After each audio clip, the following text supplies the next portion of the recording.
A lot of people think, well, if we're saved by grace, remember, we can be free to do whatever we want. Paul goes, no. Think about this. If the reason you are doing good works is to get into heaven one day, which is essentially, remember, the way most religions work, right? Good works get you in. Then that means the reason, the motive for your good works is ultimately self-seeking.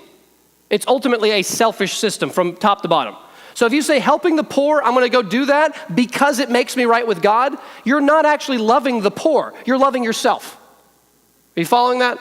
Most religious systems, I remember hearing one famous person of a certain religion, I won't even name it right now, unless I misquote part of it, but I heard a famous celebrity who was of a particular religion said, I'm gonna devote the rest of my life to doing good works, essentially so that I'll be allowed into heaven.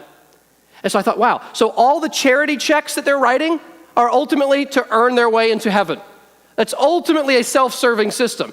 Paul says, listen, it's not until you're no longer trying to earn your way that your acts of love are actually loving. You follow that? If all my acts of love are trying to get right with God, it's ultimately a self-serving system. It's not actual love. It's loving yourself. An old story comes to mind. Tim Keller tells this story. He said there was once a king who was very, very rich and powerful. And there was a man who had a small crop of carrots. I love this, okay? It's this small crop of carrots. Just this little humble peasant, right? He loves the king. This peasant he just adores the king. He really does. I mean, just out of his heart, he loves their king.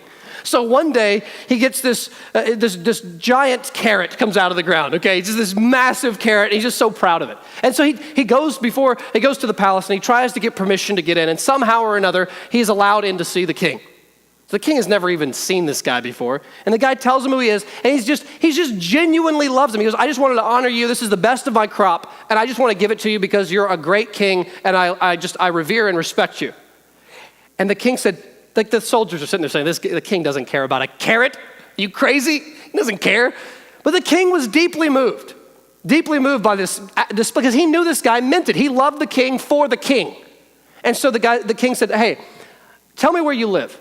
And he told him where it was. He goes, well, I happen to own the land. The king's like, well, the king owns all the land. I happen to own the land right next to your little plot, and I'm gonna quadruple the size of your little farm area, and I'm gonna allow you to plant crop on this whole massive area just because I can tell that you love me.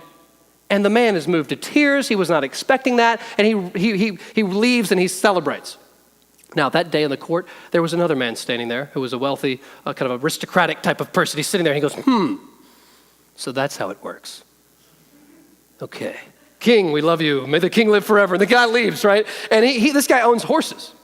And man, he had this prize horse, just solid black, just the thing was just beautiful, stallion of a horse. And the guy's like, okay, this is my best horse, and I really don't want to give it up. But man, I really want some extra horses.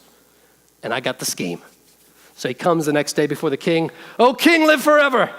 I respect you, I adore you, I love you so much. I want to give you the very best of all my horses, this stallion.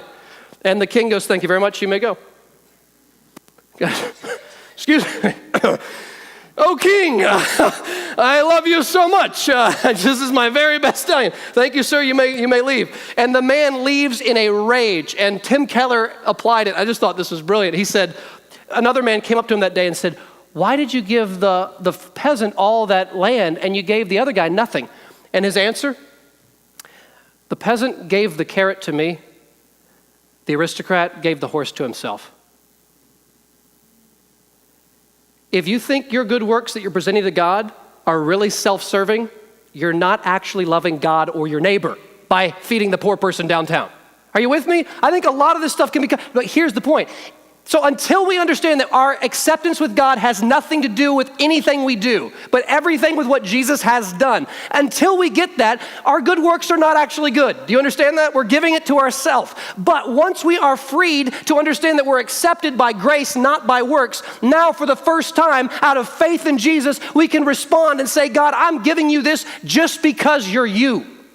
That's a different kind of life. That's the freedom that Paul's talking about. The freedom to love God and neighbor, not use them.